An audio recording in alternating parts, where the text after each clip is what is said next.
प्रयागराज की सभी सीमाएं सील कर दी गई। मध्य प्रदेश, बिहार, झारखंड से आने वाले भक्त परेशान थे।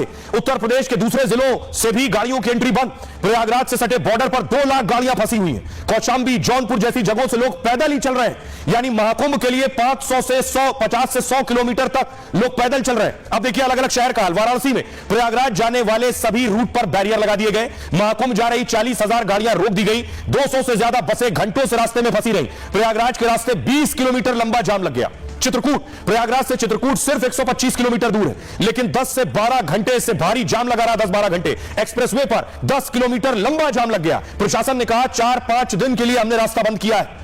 मिर्जापुर, महाकुंभ में इतनी भीड़ बढ़ी कि मिर्जापुर रूट जाम हो गया। मिर्जापुर में 10,000 से ज्यादा गाड़ियां रोक दी गई। कल रात से निकले हजारों लोग अब तक नहीं पहुंचे हैं। प्रशासन लोगों से अभी प्रयाग न आने और जाने की अपील कर रहा है। इसके बाद कुछ लोगों ने मिर्जापुर में ही गंगा में स्नान कर लिया है, लेकिन बहुत से लोग 12 घंटे से जाम में फंसे हुए हैं। रीवा, मध्य प्रदेश से महाकुंभ जाने वाले लोग रीवा से होकर जाते हैं, लेकिन रीवा बॉर्डर पर 50,000 गाड़ियों को रोका गया। रीवा से प्रयागराज के रास्ते में 15 किलोमीटर लंबे जाम की खबर है। लाखों लोग 20-20 घंटे से रास्ते में फंसे हुए हैं और ना वो घर लौट पा रहे हैं और ना महाकुंभ आ पा रहे हैं। ये हालात है। हाईवे पर पुलिस और मेडिकल स्टाफ लगाया गया है। तो ये स्थिति इस वक्त बनी हुई थी।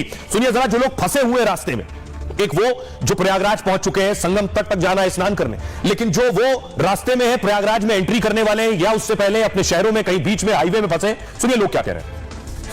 प्रयागराज प्रशासन की सूचना के अनुसार अभी वहां पर जाने की स्थिति नहीं है। पूरा मेला परिसर श्रद्धालुओं से भरा हुआ है और वहां से श्रद्धालु लौटने शुरू हो गए। पिछले 24 घंटे तक वहां पर प्रवेश रोका गया है। तो अभी यहाँ पे रोका गया है क्या आपको? कितनी देर से रुके हुए आप लोग? करीब 40 लोग। नाम है दिलेश संगी।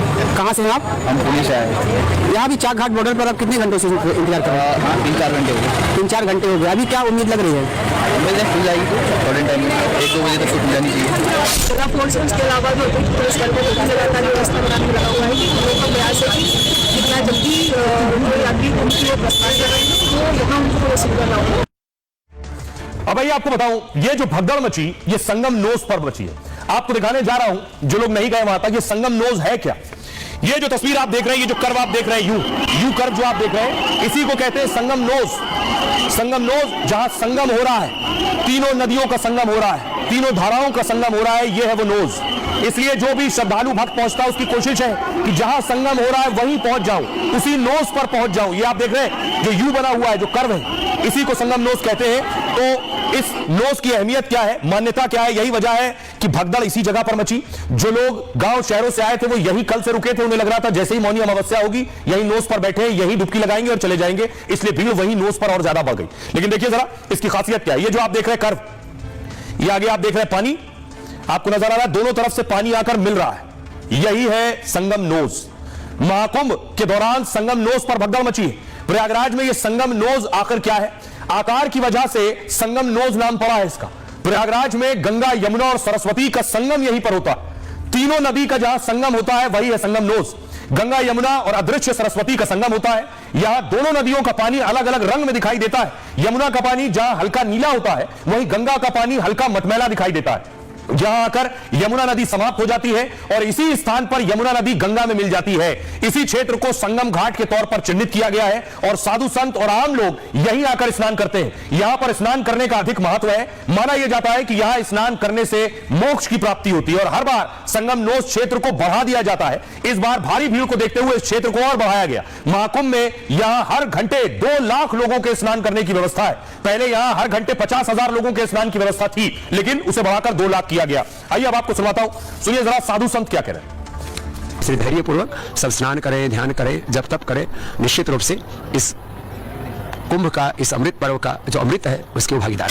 अमृत राजसी शाही स्नान में जो यति है, महात्मा है, सन्यासी है, हमारे सभी हजारों हजार लाखों लाख करोड़ के करीब सन्यासी हैं, जो साधु संत 13 के 13 अखाड़ों के जो महापुरुष हैं वो स्नान करके अपने को सौभाग्यशाली मानते हैं। आज हमारा जो स्नान हुआ अत्यंत दिव्य हुआ और भव्य हुआ, विशाल हुआ। इसके लिए मैं उत्तर प्रदेश सरकार और केंद्र सरकार को पुनः बधाई देता हूँ। जब हम अखाड़े स्नान के लिए निकलते हैं और परंपरा है, जितने भी लोग यहाँ आते हैं नागाओं को देखते हैं, संतों को देखते हैं, संत कैसे निकलते हैं, संतों का क्या भाव है, क्या स्वभाव है, कैसे संत है, कैसे शंकर जैसे दिखते हैं, हरि जैसे दिखते हैं। देखिए हमारा जो भारत है, यहाँ आस्था है, श्रद्धा है, विश्वास है और संतों को यहाँ ऋषि मुनि माना गया है, देवता माना गया है। विधान तो यही है कि मौन रह करके और भगवत स्मरण करते हुए स्नान किया जाए। बहुत ही दिव्य और भव्य है और जो लोग दर्शन कर रहे हैं वो परम सौभाग्यशाली हैं, चाहे वो मौके पर मौजूद है, नहीं तो दूरदर्शन और आपके टीवी चैनल के माध्यम से जो देख रहे हैं वो सभी पीढ़ी ही पूरे वर्तमान की भाग्यशाली। तो जहाँ पर है, जिस तट पर है, वहीं पर सब स्नान करें।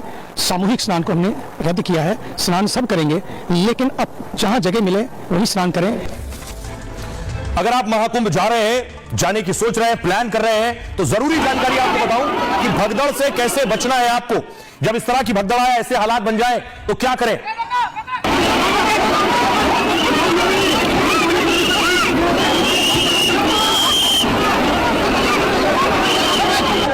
अब बहुत जरूरी जानकारी, सिर्फ महाकुंभ के लिए नहीं, कहीं भी आप भगदड़ में जा रहे हैं, भगदड़ की स्थिति में फंस गए तो क्या करना है आपको। देखिए, भीड़ भाड़ वाली जगहों पर सबसे ज्यादा भगदड़ होती है।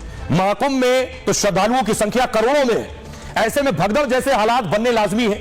तो भगदड़ की स्थिति में अगर आप फंस गए तो सबसे पहले क्या करें, अपने शरीर को संतुलन करें, उसका कंट्रोल करें कि वो बैलेंस बन जाए। किसी भी हालत में खुद को गिरने से बचाएं। गिरने की स्थिति में क्या होता है, बाकी लोग कुचलते हुए आगे बढ़ जाते हैं, जो गिर गया फिर वो उठ नहीं पाता है। इसलिए पहली मुद्रा यह है, दोनों हाथों को क्रॉस करते हुए सीने पर रख ले। इससे क्या होगा, दम घुटने की संभावना कम होगी। और पैरों को क्या करें, नीचे आप देख रहे हैं, पैरों को हल्का फैलाकर खुद को खड़ा करने की कोशिश करें, इससे शरीर का संतुलन बन सकेगा। और कभी भी भीड़ के विपरीत जाने की कोशिश ना करें, उल्टा साइड में अगर कोई दीवार है या फिर कोई खंबा, कोई बैरिकेडिंग आपको दिख रही तो उसे पकड़ ले और वहीं खड़े हो जाएं। भगदड़ की स्थिति में चीखने चिल्लाने से बचें, दूसरे को धक्का मारने में अपनी ताकत, अपनी ऊर्जा बर्बाद ना करें। और भगदड़ की स्थिति में दहशत और पैनिक में ना आए, खुद को शांत रखने के लिए गहरी सांसें लें। भगदड़ की स्थिति में अफवाह से भी जरूर बचें। ये सारी चीजें, सारे उपाय आपको करने हैं भगदड़ की स्थिति में। सुनिए जरा डीआईजी क्या कह रहे हैं।